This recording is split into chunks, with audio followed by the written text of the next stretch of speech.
Tomorrow they'll come to check our belongings. Ren visibly tensed. Relax. Liu smiled at his reaction. It's not what you think. They'll just register the value of the stuff you brought with you. Why? For what you just asked about. The Academy doubles the value of everything you get on your own in designated zones, Liu explained. It's through a government subsidy system. The mushrooms in Ren's hair glowed with renewed interest. Everything I get?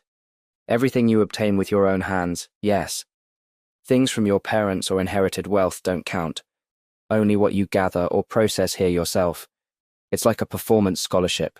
The better collector you are, the more support you receive. The king has always incentivized people who go out to gather stuff. So if I find valuable materials, the Academy matches their value, Liu confirmed.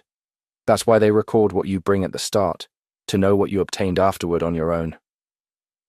Liu lay back on his bed, his bat fluttering restlessly. But like I said, don't get your hopes up with that creature, he murmured.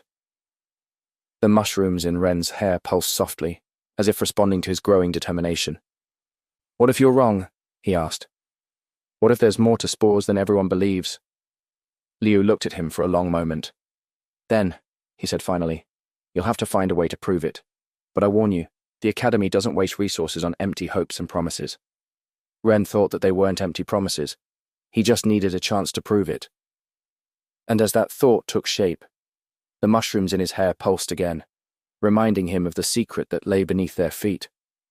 Perhaps there was a way to achieve both things, obtain the materials he needed, and secure his place in the Academy.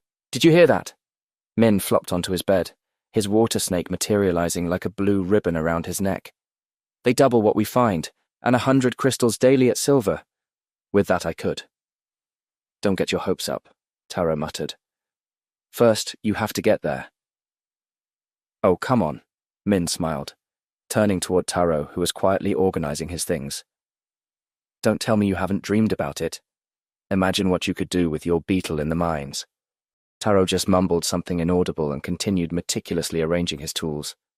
Min has a point, Ren intervened, noticing how Taro's shoulders tensed whenever someone mentioned his beast. Even beasts that everyone thinks are weak could. Exactly. Min sat up suddenly, his snake undulating with enthusiasm. My water snake is iron rank, but I can study a ton and break the mold like the director said. The point is, we all have a chance, right? He got up and walked to Taro, putting an arm around his shoulders. Even Mr. Silent here, his digger beetle will be the sensation when it evolves, right, Taro? Taro blushed slightly, but a small smile appeared on his lips. If it evolves, he murmured. But there was a touch of hope in his voice. Of course it will. Min turned to Ren. And your spore, well, at least it glows pretty. Min, Liu sighed from his bed. Stop bothering everyone and finish unpacking. Tomorrow's the belongings check, and your area looks like a disaster zone. It's an organized disaster, Min protested, but started tidying anyway, his snake helping move things with its tail. Taro returned to his silent organizing, but Ren noticed his movements were more relaxed now. Min's enthusiasm seemed to have that effect on people. The mushrooms in Ren's hair glowed softly as he watched his roommates. Maybe the Grey Wing was perfect for him after all. That night, while his roommates slept, Ren reviewed his options in the darkness, the mushrooms in his hair providing a faint glow, dimmed to avoid disturbing his companions. Getting materials on his own would be difficult. Even knowing exactly what he needed, if they were as expensive as Liu said, obtaining them without Academy support could take years. And meanwhile, he murmured to himself, my parents will continue with the ritual day after day. Get their runes first and then. No, he needed to be more efficient. The Academy had a merit system, and though everyone expected him to fail, that could play to his advantage. Nobody expected anything from a spore, so any progress, however small, would draw attention. If he could demonstrate even a fraction of his spore's potential, if he could win even moderate Academy support with the systems Liu mentioned. Limited resources are better than no resources, he whispered, remembering how his father always said that in the kitchen, even leftovers could become a feast if you knew how to use them. He would have to do both, meet the Academy's expectations to gain some support, while searching on his own for the rest of what he needed and doubling it. It would be slower than having full access to resources, but faster than trying to do everything alone. The mushrooms pulsed softly, and Ren felt again that strange resonance with something under the dormitory.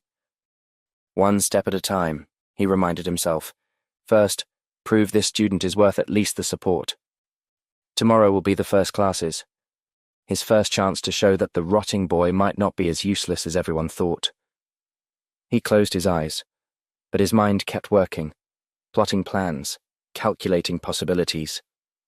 8 years was a long time, if he knew exactly what to do with each day. The classroom was circular, with seats arranged in ascending levels. Ren found himself in the same group as the tiger boy Jin and his friends, who shot threatening glances at him from a distance. Fortunately, Taro, one of his roommates, was also there, though he had arrived late and sat on the other side of the classroom as there was no other place. Luna was there too, her shadow wolf barely visible as an ethereal silhouette beside her. In this first semester, announced Professor Wei, a robust man with a silver rank 2 manticore manifesting in silver patterns across his skin. Student groups are random. Afterward, you'll be reorganized according to your performance, so pay attention if you don't want to lose your place. I'll begin the class. Ren observed the patterns on the professor's skin. The manticore had been cultivated primarily with random daylight. There were details suggesting other unused techniques. Wei began drawing a diagram on the board. The basic principles of cultivation have been studied for hundreds of years, Professor Wei began. Every successful method follows 3 fundamental phases and has a proven maximum duration. He drew 3 circles on the board. First, mana absorption. The beast must receive energy appropriate to its nature. Second, processing. How that energy is transformed in the crystal so the mana is suitable. And finally, fixation. How that power is stabilized and made permanent. Wei made a significant pause. Something crucial you must understand. No effective cultivation method lasts more than 6 months. This is a fact proven through countless studies. The most common methods last 150 days, and although some charlatans propose longer processes, the evidence is clear. After 6 months, any cultivation attempt becomes inefficient or downright useless. Ren shifted uneasily in his seat. He knew why this perception was also wrong. All methods without exception were 100 days. Lunar Starweaver, Wei pointed. Could you explain how these phases apply in practice? In practice, Luna stood, her shadow wolf manifesting in her like a dark silhouette with its own life. First, we must obtain the appropriate mana crystals. These are processed, in the case of shadow beasts like mine, under moonlight. Then they're sealed with specific techniques before the beast can absorb them. Correct, Wei nodded. The type of crystal, the processing method, in your case moonlight, and the sealing determine the final effectiveness when the beast absorbs it, and lead it to the correct path of its potential. Wait, that's not the end. You've just had a free taste. Now get the full story on the Pocket FM app, link in description. Check out our next video and playlist, and don't forget to like, share, and subscribe.